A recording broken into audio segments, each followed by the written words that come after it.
वैदिक पर्सपेक्टिव के इस YouTube चैनल को सब्सक्राइब करें, वीडियो को लाइक व शेयर करें। ओम अस्भ्यो वारो अभव स्त इंद्र स्रके यत्वा प्रत्यहन्देव एकः अजयो गा अजयः सूर सोमम वासृजः सर्तवे सप्त सिंधून। तुम अश्व पुरुष के योग्य वर्ण किए जाने योग्य हुए, तब हे इंद्रियों को वश में करने वाले, जब तुम्हारे लिए एक देव ने गमन में वज्र में हनन किया, जीती तुमने गमनशीलाएं। हे शौर्य संपन्न जीता सोम, भली भांति सृजन किया आवागमन हेतु 7 समुद्रों का।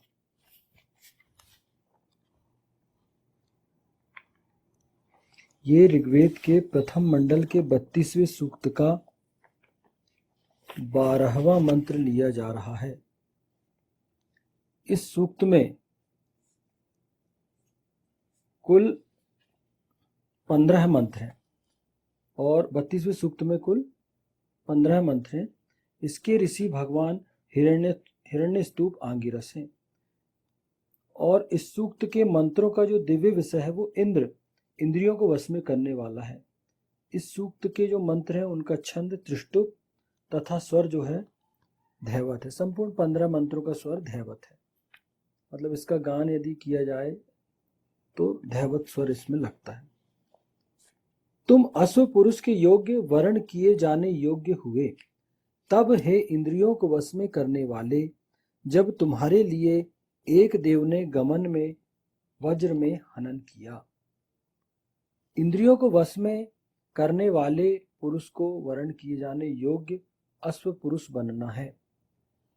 काम सूत्र के अनुसार 3 प्रकार के पुरुष पाए जाते हैं। सस, पहला सस, दूसरा वृषभ और तीसरा अश्व। यह वर्गीकरण पौरुषांग के आकार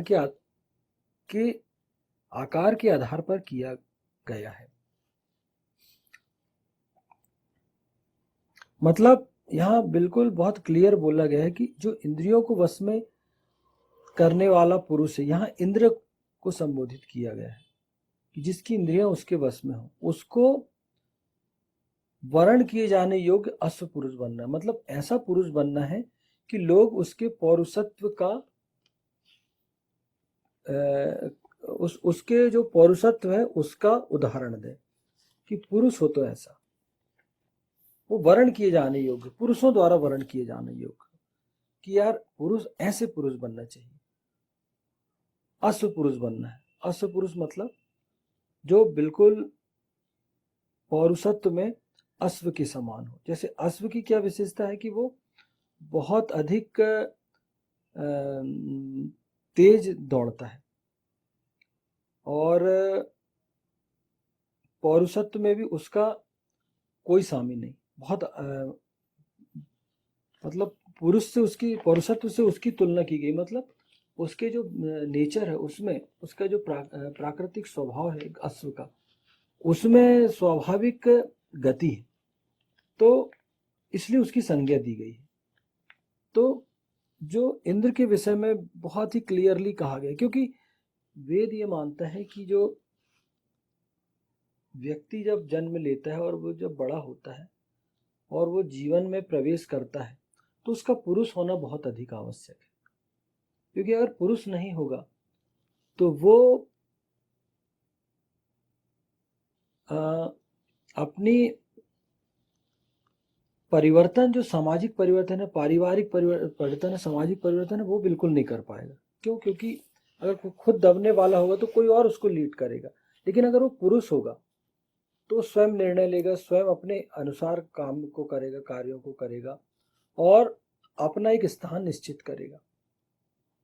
और यहाँ इंद्र को क्यों कहा गया पुरुष बनना? क्योंकि जो इंद्र होगा वो वास्तव में वेद की सत्ता का संस्थापन करेगा। वेद के नियमों को वो एज इट इज लागू करने का प्रयत्न करेगा कि वेदों के नियम लागू हो, लोग अच्छा बने, सत्कर्मी बने, प्रगति करें, धनवान बने, सामाजिक प्रगति, पारिवारिक प्रगति, आर्थिक प्रगति, सभी प्रकार की प्रगति करें और उसमें वो संपन्न हो, उसमें उनकी कमांड हो।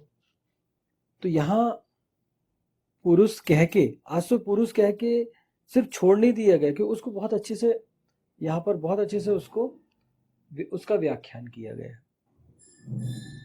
किंतु यह कार्य जो है वो सत्कर्म करते हुए लोगों के द्वारा वर्ण किए जाने योग्य, अनुगमन किए जाने योग्य रहते हुए करे। किंतु ये जो काम है वो इंद्रियों को वश में करने वाला व्यक्ति सत्कर्म करते हुए करना है उसको, और लोगों के द्वारा वर्ण किए जाने योग्य हो, कि लोग, वो इतना लोकप्रिय हो कि लोग उसको चुने। इस हेतु कोई अनैतिक और अश्लील काम भ्रष्टता युक्त कार्य न किया जाए। हाँ, अगर आपको पुरुष कहा गया, अश्व पुरुष कहा गया, तो इसका मतलब ये नहीं कि आप कोई अश्लील काम करें, अनैतिक काम करें, काम भ्रष्टता करें, या आप कोई ऐसी गतिविधियों में संलग्न हो जो स्तर से गिरी हुई हो। तो ऐसे चीजों से वेद रोकता है, क्योंकि वेद ये मानता है कि जो दाम्पत्य जीवन है, वेद काम जीवन को व्यक्ति के जीवन का बहुत ही महत्वपूर्ण अंग मानता है, क्योंकि उसके बिना सृष्टि नहीं चल सकती। सृष्टि का संचालन उसके बिना कदापि नहीं हो सकता। जब तक व्यक्ति पौरुषत्व संपन्न नहीं होगा, सृष्टि आगे ही नहीं बढ़ सकती। तो वेद बाकायदा बहुत अच्छे तरीके से नियमों में का ध्यान रखते हुए व्यक्ति को इस योग्य बनाता है कि उसको अपना मन साफ रखना है। अपने पौरुषत्व का प्रदर्शन अनावश्यक रूप से नहीं किया। उन्होंने जहां उचित उनको लगा कि कोई दुष्ट व्यक्ति है और वहां अपनी ताकत का, अपने पौरुषत्व का प्रदर्शन करना है, तो उन्होंने वहां पर उसका प्रदर्शन किया। अनावश्यक कभी उन्होंने प्रदर्शन नहीं किया। भगवान राम को देख लो, भगवान कृष्ण को देख लो, हमारे जितने महापुरुष हैं, आप इनके जीवन में देखेंगे कि हमेशा एक नियंत्रण मिला है। उन्होंने कभी अच्छे लोगों को नहीं सताया, कोई ऐसा कार्य नहीं किया कि आप उन पर कोई आक्षेप लगा सके। उन्होंने हर काम मर्यादा के अंदर रहकर किया और अपने पौरुषत्व से लोगों का दिल भी जीता है और समाज का भी मन जीता है, राज्य में रहने वाले लोगों का मन जीता है। और जहां वो रहे हैं, लोगों ने खुद उनको चुना है, कि लोगों ने कहा कि नहीं, आप होना चाहिए हमारे शासक, क्योंकि आप एक पौरुषत्व संपन्न व्यक्ति हैं।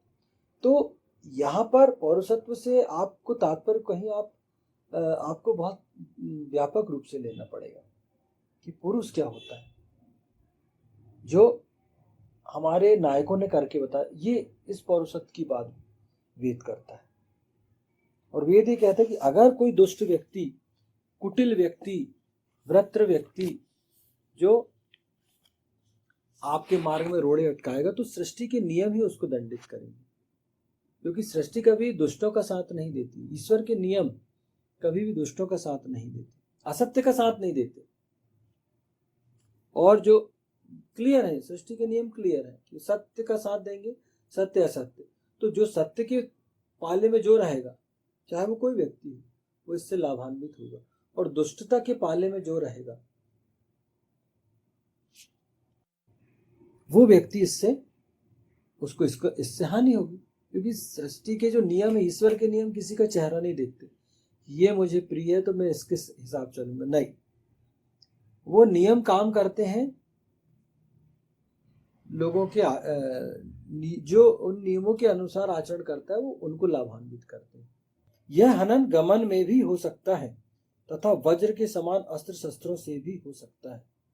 यह जो हनन है, वो ईशान जो है, जो इनका जो हनन करता है, वो था वज्र के समान अस्त्र शस्त्रों से भी हो सकता है। सृष्टि जो है वो ऐसे दुष्टों का जो अनावश्यक व्यभिचार फैलाने का प्रयत्न करते हैं, उनको दंडित करती है। अनावश्यक जो व्यभिचार फैला रहे हैं, अत्याचार कर रहे हैं, किसी का बलात्कार कर रहे हैं, कोई काम भ्रष्टता कर रहे हैं, तो जो नियम है वो क्या करते हैं, ऐसे लोगों को दंडित करते हैं। जैसे शासन के जो नियम है, अगर आप कुछ गलत काम करोगे, काम भ्रष्टता करोगे, अश्लीलता फैलाओगे, तो शासन आपको दंडित करेगा ना, उसके लिए नियम है, आपको जेल में डालेगा।